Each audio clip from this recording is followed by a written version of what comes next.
Aquí sumamente importante.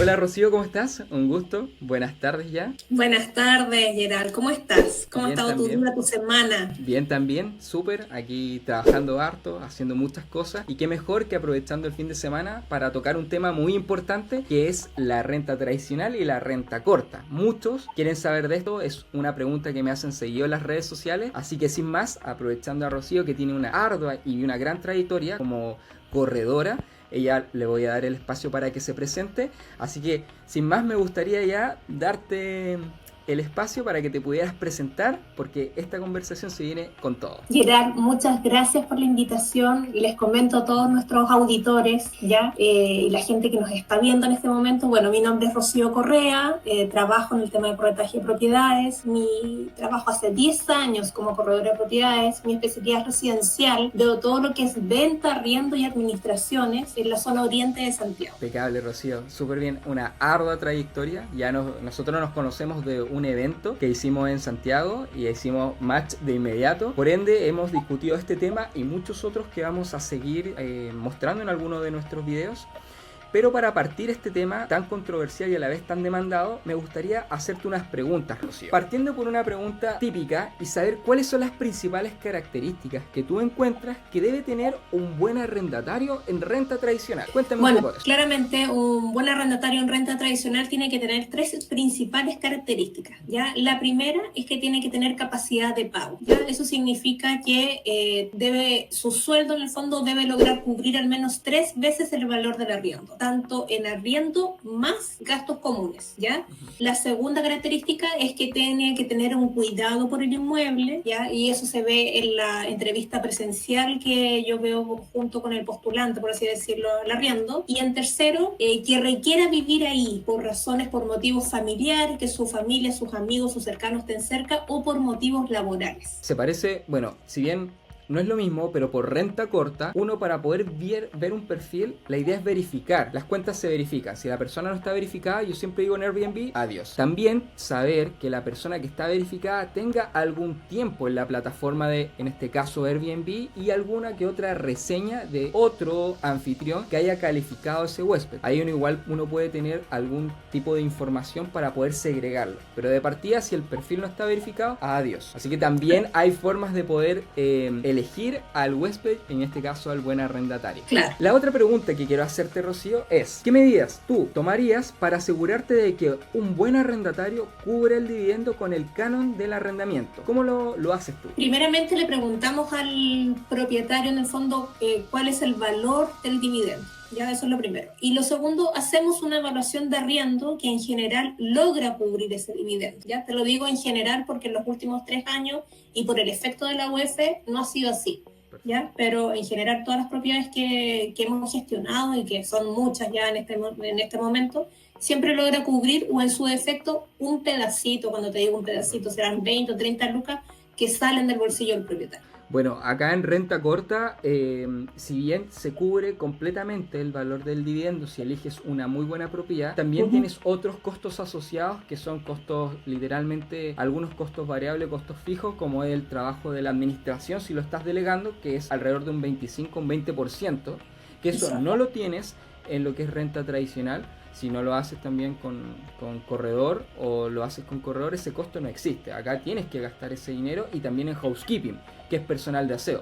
Tienes que considerar igual esos gastos que van sí o sí y alguna eventualidad, porque al tener una alta rotación los departamentos en renta corta, constantemente hay que hacer algunas reparaciones y eso hay que decirlo desde ya. La persona no cuenta, pero o se echa a perder la chapa de la puerta, o se echa a perder algo en la cocina o la cama. Entonces son gastos que si bien hay que considerar, pero también hay que saber que da muy buenos ingresos y a veces uno puede triplicar también lo que uno saca con renta tradicional en Airbnb, pero no hay que dejar de lado esos costos asociados. Perfecto. En el tercero, cuando un inmueble está en precio de mercado, ¿cuánto tiempo suele demorar en arrendarse? En tu experiencia, ¿hay alguna estrategia que tú utilices para reducir ese tiempo? Bueno, en mi experiencia trabajando ya hace 10 años como corredora de propiedades, siempre en el área residencial y en la zona oriente de Santiago, una propiedad en precio, es decir, lo que el mercado está dispuesto a pagar por ella, ya no se debiera demorar más de 3 semanas en arrendarse, ¿ya?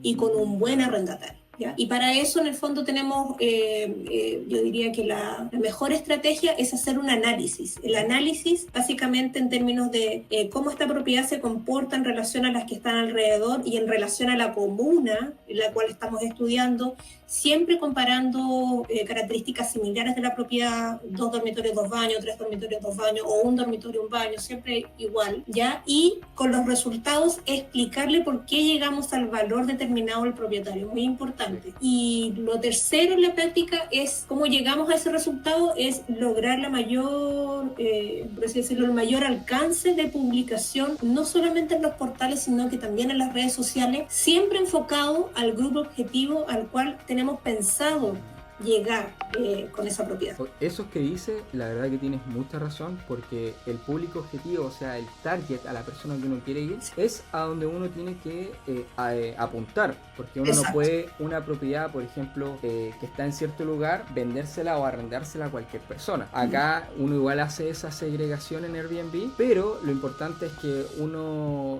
utilice las plataformas, las redes sociales, como tú dices, para empezar a masificar el anuncio y que llegue a más personas, y ahí evaluar potenciales clientes. Acá en Airbnb igual se puede hacer, tú puedes sincronizar los calendarios. Por ejemplo, si en Airbnb no te está yendo bien porque no te están llegando reservas o no se está llenando tu calendario, tú puedes cruzar calendarios y empezar a tener reservas, por ejemplo, por Airbnb, por Booking o por cualquier otra plataforma, y así los espacios que están vacíos utiliza otras plataformas, y al sincronizarlo ahí tienes la facilidad que si, por ejemplo, lunes y martes está arrendado y te quedó el miércoles libre, quizás por Booking se arriende el miércoles y lunes y martes se arriende por Airbnb, y así vas evitando espacios vacíos y vas ajustando tu nivel de ocupación. Lo otro, ¿cuál es la diferencia en el proceso de arrendar una propiedad para renta corta? Después lo vamos a discutir mejor, pero quiero saber tu opinión. Puede ser Airbnb preferentemente, frente a la renta larga, que es el arriendo tradicional. ¿Qué factores deben considerarse según lo que tú sabes? En general, yo digo,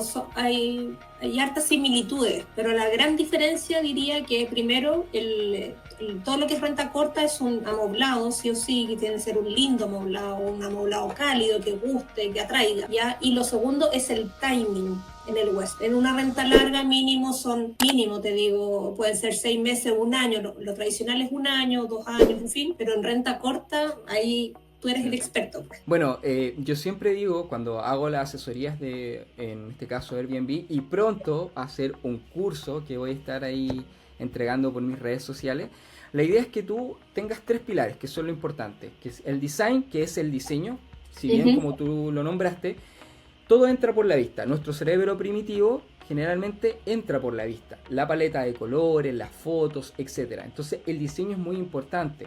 Las fotos que tú estás agregando a la plataforma, sobre todo las 5 primeras y la más importante, la primera, que es la de portada, tienen que ser muy llamativas. La decoración tiene que ser prolija. Si no sabes decorar, puedes apoyarte de Pinterest o puedes apoyarte de algún diseñador, pero tienes que dedicarle tiempo a la decoración para que ese anuncio al ojo de otra persona y a esos cerebros primitivos pueda ser muy llamativo. Segundo, llevamos con el pricing, los precios. Uno está comprobado que dentro del, como uno segrega las cosas, es por cómo se ven y el valor. Entonces los valores tienen que ser acorde al mercado. Si tú estás teniendo un valor que bordea los 100.000 pesos en un arriendo por noche y en la zona están alrededor de los 50.000 pesos, aunque sea el anuncio más bonito, no te lo van a pasar. Y menos aún si no tienes tú todavía trayectoria, porque la trayectoria también te define, los comentarios, las 5 estrellas, el rankearse en la propiedad, eso es importante. Y el tercero, que esto es algo mucho más humano, tener vocación. O sea, tú tienes que saber que te vas a comportar como un hotel. Entonces tienes que responder llamadas 24/7, tienes que estar atento a ser muy condescendientes con las personas, ser muy benevolente con ellos, darles solución, ser una persona totalmente dispuesta a ayudar, y eso es lo que define también que te vaya bien en este negocio. Y ahí tú vas utilizando a otras personas, familiares, quien sea, que te puedan ayudar también como coanfitriones a estar obviamente respondiendo 24/7. No es que tú estés siempre en el celular. Pero ya con esos 3 pilares, el design, el pricing y obviamente la vocación, sí o sí te va a ir bien en cualquier anuncio en Airbnb. En el quinto, en cuanto al proceso de firma de un contrato, ¿qué elementos crees que son cruciales para evitar futuros problemas con los arrendatarios? Esta pregunta es muy importante, así que vamos a tomarle atención. Mira, principalmente, lo primero es establecer las condiciones del contrato, ¿ya? Y que sea firmado ante notario, o sea, básico, ¿ya? Y cuando yo me refiero a las condiciones del contrato, primeramente, si va a ser un arriendo habitacional, comercial, etcétera, ¿ya? ¿Cuáles son los precios que va a tener ese arriendo? ¿Cuál va a ser el plazo, ¿ya? El reajuste, si va a ser por IPC, y de ser así, si va a ser trimestral, semestral, anual, ¿ya? Y si es un contrato en UF, ¿cómo va a funcionar la UF ahí? Por supuesto, las responsabilidades que tiene tanto el propietario o arrendador y el arrendatario, crucial. También la periodicidad de visita del inmueble, súper importante. ¿Y quién la va a hacer? Un corredor de propiedad, la va a hacer el propietario, la va a hacer, no sé, por un amigo del propietario. Ahí tiene que quedar establecido. Y las condiciones de entrega, ya como las condiciones en que se debe devolver. Y aquí es sumamente importante incluir un inventario de la propiedad, incluir también un registro fotográfico, crucial. Lo último, las garantías. ¿Cuántas garantías se van a dejar y la forma en que se van a devolver? ¿Y qué es lo que se va a descontar? ¿Ya? En el fondo yo digo, es un rayado de cancha completo, ¿ya? Y muy claro cómo se entregó ese inmueble, el estado en que se recibió y cómo se tiene que devolver. Eso es principalmente. Oye, es súper importante los tips que dicen y me quedo igual con ese rayado de cancha porque a mí me pasó, yo igual tengo una casa en arriendo tradicional y por no dejar muchas de esas cláusulas, algunos de los arrendatarios literalmente o no te querían pagar X cosa y claro, no tenía cómo fundamentarlo porque como no tenía experiencia al comienzo hice un contrato, la verdad que muy básico y no dejé eso en cláusulas y claramente tuve que costear gastos posterior a lo que se va, por ejemplo un recambio, que son llaves malas, la ducha mala, pinturas, aseo y uno no contempla esos gastos, entonces Exacto. Uno comete muchos errores a veces por no rayar la cancha, así que ese punto fundamental. Igual de todas maneras para las personas en el fondo que quieran un contrato tipo, nosotros igual podemos, si dejan acá en los comentarios, podemos entregarle un contrato tipo para todos aquellos que quieren arrendar por renta tradicional y no saben cómo realizar el contrato. Así que recuerden también comentar y nosotros se lo enviamos al privado, ya sea Rocío o yo. ¿Cuáles son los errores más comunes que cometen los propietarios al arrendar sus inmuebles y cómo se pueden evitar? Sí. Bueno, principalmente las condiciones de entrega, como te comenté antes. Las condiciones de entrega, cómo se debe devolver, y a eso me refiero claramente con un detalle exhaustivo del inventario y del registro fotográfico. Solamente por darte un ejemplo, cuando yo entrego una propiedad de renta larga, de un dormitorio y un baño, son 60, 70 fotos. Fácil. ¿Y solo por una de un dormitorio? Solamente de un dormitorio, ¿ya? Y a eso hay un inventario muy detallado y que forma parte del contrato de arriendo, ¿ya? O sea, que te puedes imaginar qué significa arrendar algo de 2 o 3 o una casa, casa. Sí. El registro es muy grande, ¿ya? Y no solamente fotos y videos, en que están funcionando, en que se encendieron las encimeras, las cocinas, el termo, el californ, en fin, o sea, es mucho el detalle. Te voy a pedir ahí algunos consejos, ¿ya? Lo otro, un error también tradicional de los propietarios es que ellos se confían en términos de que reciben el pago del arriendo, ven que está al día el gasto común, las cuentas, etcétera, etcétera, pero nos van a visitar el inmueble y cuando el arrendatario se lo va a devolver es cuando ahí salen los inconvenientes porque no hizo una recurrencia habitual de 6 meses, de 8 meses, entonces claro, se dejó una cierta cantidad de garantía, pero después de eso ya la garantía no te da abasto para cubrir las diferencias, ¿ya? Totalmente. Y lo tercero que se debe tener en consideración es que la propiedad tiene un desgaste normal, ¿ya? Entonces, por ejemplo, el propietario debe dejar un presupuesto extra para cosas que son, yo digo, fatiga de material, las llaves de paso u otros elementos que en el fondo el costo ya no lo debe, por así decirlo, sacar de su bolsillo en su totalidad el arrendatario, sino que también el propietario. Me ha pasado en varias oportunidades. Entonces, siempre yo digo hay que dejar como un colchoncito para esos ítems que el arrendatario no por negligencia, sino que por antigüedad del elemento no debe cubrirlo él en su totalidad. Hay que tener un fondo de emergencia para eso. Exacto. Perfecto. Oye, esos son los 3 principales errores. Muy buenos tips. Bueno, acá en Airbnb, muy sencillo, hay un seguro que se llama AirCover y con ese seguro tú te puedes respaldar frente a cualquier eventualidad que algún huésped genere, ya sea rotura de materiales, daño en el inmueble, etcétera. Ese seguro te avala y Airbnb se encarga de generar el cobro al huésped que se quedó. Igual hay un respaldo también fotográfico y video que lo puedes anexar a la plataforma, pero tienes un seguro que te respalda, ¿ya?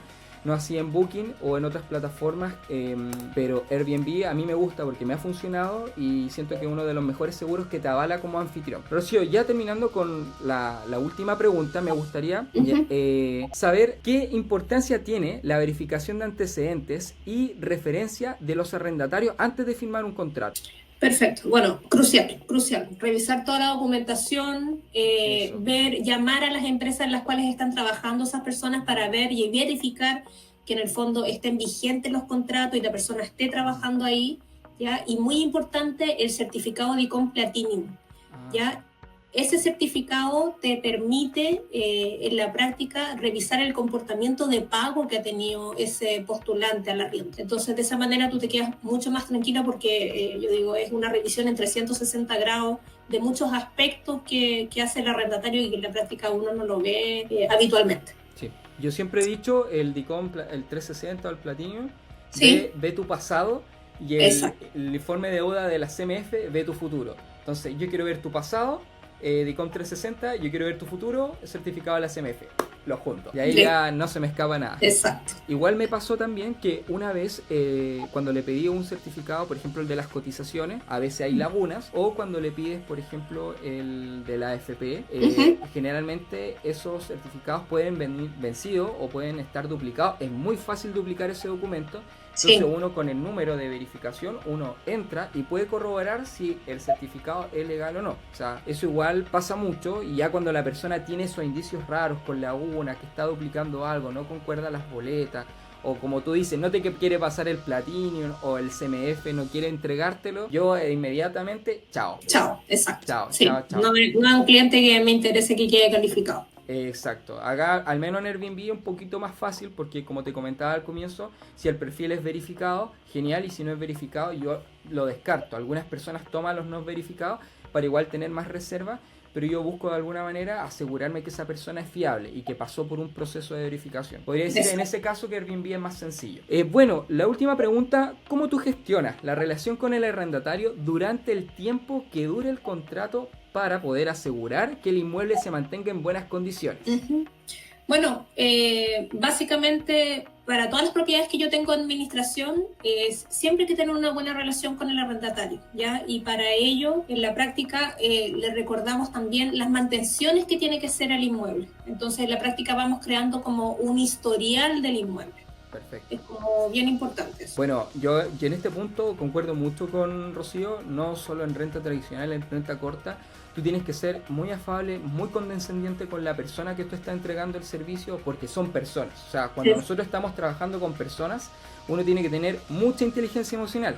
Si no tienes a veces control de tus emociones, la verdad que puedes pasarlo muy mal, porque las personas a veces sí tienen problemas, o sí son más quisquillosas que otras, o sí buscan de alguna manera solucionar sus problemas, quizás con otro tipo de lenguaje que a uno lo puede exaltar, pero no. Tú tienes que estar tranquilo, tienes que tener una buena relación, y si esa buena relación la tienes desde un comienzo, créeme que todos los problemas que se susciten en el proceso de la del que está cursando el arrendatario su estadía, ya sea corto o larga, se van a solucionar súper fácil. Que tener buena relación. Sí, de hecho, por ejemplo, yo te comento, hoy día en la mañana, sin ir más allá, recibí un llamado de una arrendataria.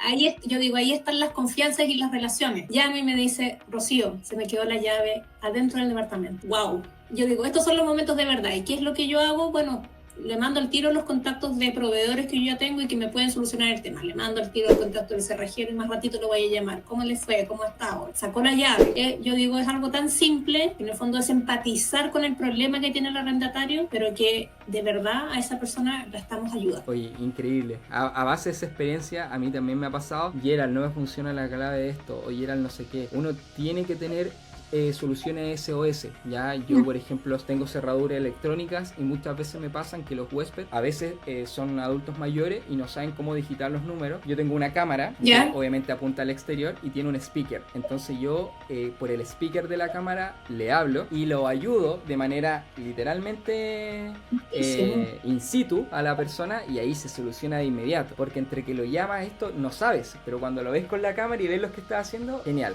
Otro, si la cerradura se desgasta, tengo yo cajitas de llave, de estas rústicas que tú colocas clave, en ciertos lugares donde la persona, si se descargó la cerradura o no pudo o se le bloqueó, pueden pasar miles de cosas, le doy una clave SOS para que la abra manual. Y así es como yo en el proceso he buscado soluciones, plan A, plan B, plan C, para que estas personas o pasajeros no tengan prontas, no sé, problemas o dañen su estadía. Y lo más importante, digo yo, cuando tú estás en este negocio, tú tienes mucha competencia y eso es bueno. Cuando tienes mucha competencia, tienes mucho de dónde agarrarte y ver comentarios. Revisa los comentarios de todas las publicaciones y empieza a ver en qué falla tu competencia. Y cuando te das cuenta que fallan porque no tienen una solución para la cerradura, o porque no tienen este tipo de cortina, o porque no entregan este servicio, o no entregan ciertas amenities, etcétera, etcétera, tú agrégala a tu servicio porque viste todos los problemas que tenía tu competencia y tú los mejoras. Así de simple, ¿ya?